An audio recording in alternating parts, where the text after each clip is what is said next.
8:35 Nashville's Morning News. As promised, Senator Bob Corker on the line to talk about yesterday's Senate vote on immigration reform, 68-32. Senators Corker and Alexander were two of the 14 Republican no votes. Yes votes. Senator Corker, welcome to Nashville's Morning News. Good to be with you, Ralph. Thank you. I got to tell you, this is a uniquely unpopular vote you have cast. I doubt if it would be more unpopular had you cast a vote for Obamacare. I've had 161 comments on Facebook this morning. Every single one of them are negative, and people aren't just negative, they're angry.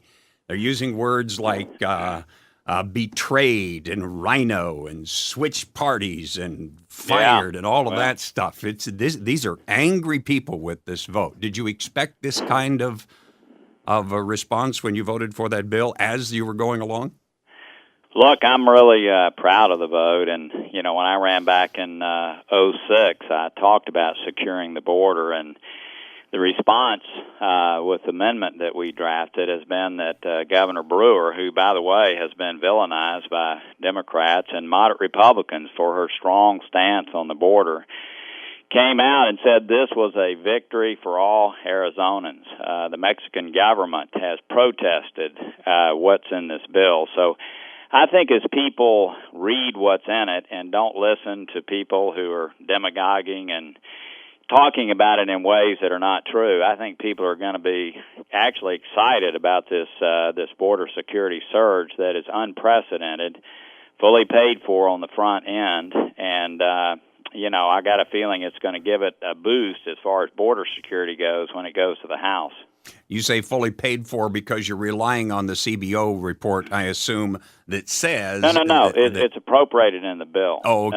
In other words, back in '07, unfortunately, the security measures were not appropriated for, but when the bill passes, the money is appropriated. I mean, the problem has been in the past, Ralph, that when we say we're going to do these things, the appropriators never come through with the money. But when this bill passes, if it were to pass the House and become law, the money for the 20,000 border agents, which is, again, unprecedented, a doubling of what is there now, the 350 miles of additional fencing, again, every Republican that I know of has pushed for that. A full entry-exit visa program. I think many of the 9/11 terrorists were visa overstays.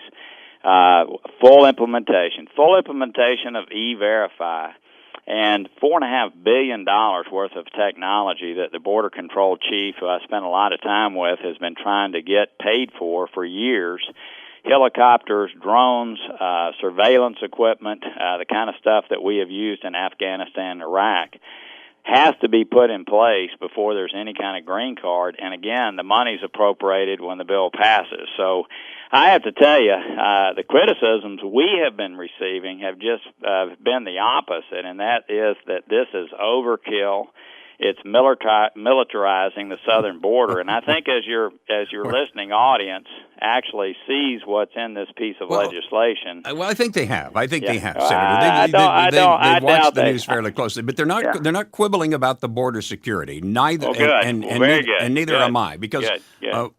I think the border security is really kind of a distraction from the main event. The main event is going to be we're going to immediately legalize. People call that amnesty, 11 million illegal aliens, and then you've got chained immigration. You got people that are attached to them in their home country that are going to get to join them here, and then you've got you've got citizenship, and even the CBO estimates is going to be a total population increase from this bill of about 26.2 million people. Senator Sessions says it's 30 million. I've heard estimates higher than that. And apparently the CBO and you and others believe that this new population of eventual citizens is going to be an economic plus from America, and I don't see that evidence. Yeah. Well, it's interesting that you'd say all the things you just said. There wasn't a single amendment on the floor by any Republican that said that we were going to round these folks who are here illegally up and deport them. Not a single one. So in essence, my position is I'd rather these people be paying taxes and helping lower our deficit than remaining here, which is what everybody by their silence was saying. Let them stay here and not pay taxes. And I think you know that all of the folks who are here illegally who began paying taxes received no means-tested federal benefits for 10 years minimum, and most of them will be 15 and 13, 15, and even longer. So, look, it's really hilarious sometimes to see some of the demagoguing that takes place, but, it's de facto amnesty today. And again, we have put in place the strongest border I understand measure. the border security, Senator. Okay. I don't want to Wait a minute, though. But I saw that you wrote some things, Ralph, and you're I love talking to you. But in fairness, you have criticized the border security piece, and I just want to make sure. It sounds like you're evolving a little bit here. You're seeing how tough this is.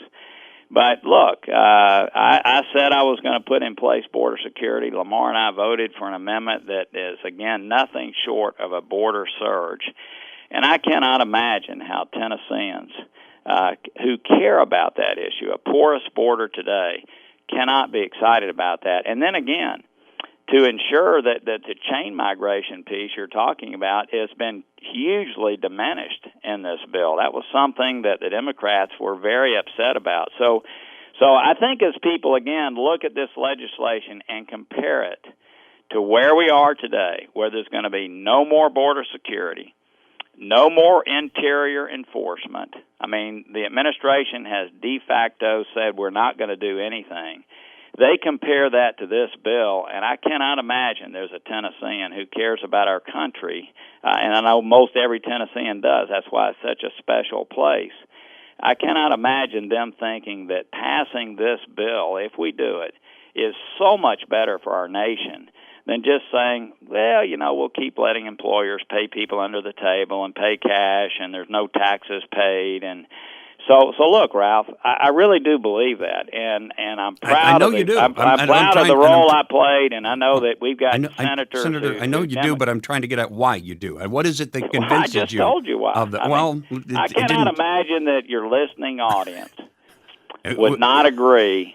Well, with the statements I just made. We have two competing studies about the economic impact of this. Here's what I'm concerned about. I'm concerned, and you said that I wrote that the security was a problem. I quoted others as saying that your gold-plated security plan may not be as effective as you say, but I have said repeatedly, and I wrote there too, that even if it worked perfectly, all of the problems that I see as the main problems are still going to be there. It's not the next wave of illegal aliens that is the problem. It is this wave making them full citizens and all of their families and all of their offsprings. I don't think this is the big group of people that we need to fill the labor needs, the future labor needs of this country. And I think the Heritage study, which complements and maybe in some ways discredits the CBO study, if you're looking longer term, helps prove that. I'm wondering what convinces you that this is going to be such a good deal. Yeah. Well, we're making progress on this call because, when this began, everybody was concerned about the third wave. And so at least the Corker amendment seems to have changed the dialogue there where people are not concerned about that. The Heritage study, candidly, Heritage has become, I think this, more of a political operation than a think tank. I think they crossed over 4 or 5 years ago. I have some very good friends there, but this is not as much a think tank as it is a political operation. So look, as a Republican, I am a pro-growth person, okay? And I do see, absolutely, this nation is made of immigrants. We all, at some point, let's face it, from the very beginning, that's the way our nation has been. I would much rather have people out of the shadows, paying taxes, just like every other American does, being introduced to the IRS, just like Ralph Bristol and Bob Corker. And I think that's a much better situation. The CBO study, and that's, by the way, it's interesting, my friend Jeff Sessions, and he really is a friend. We have a great relationship. We work together all the time on budget issues. constantly quotes the CBO. Constantly. We both do. The CBO may be right, but even if they're right for the next 10 to 20 years, after see, this phases in over such a long period of time that the heavy burden on the government, the fiscal burden, is not going to come until after basically the CBO just said, well, we can't go out any further than that. And that's why I refer to the Heritage Study. Maybe there's some other research. I'm looking for real evidence here because we don't have a crisis right now, but you could very well be creating a crisis with this bill, and I believe you are. Well, Ralph, all I got to say again, there wasn't a single amendment on the floor that anybody, Ted Cruz, no one, said let's round these folks up and deport them. There was not a single Republican vote in any of the 8 neighboring Tennessee states, a yes vote, but there were 2 yes votes from Tennessee surrounded by a sea of no Republican votes. You must know something that all of these other Republicans don't know. Ralph, let me say this. I am proud of my vote. I did as much work on this as anybody. I think when people in Tennessee, again, look at the border security measures, the taxation measures, the limiting chain migration measures, when they look at this whole bill, look, you talk about the Heritage Foundation. One of the places that I like to read daily is the Wall Street Journal. Mm-hmm. Couldn't be more supportive from the standpoint of economic growth.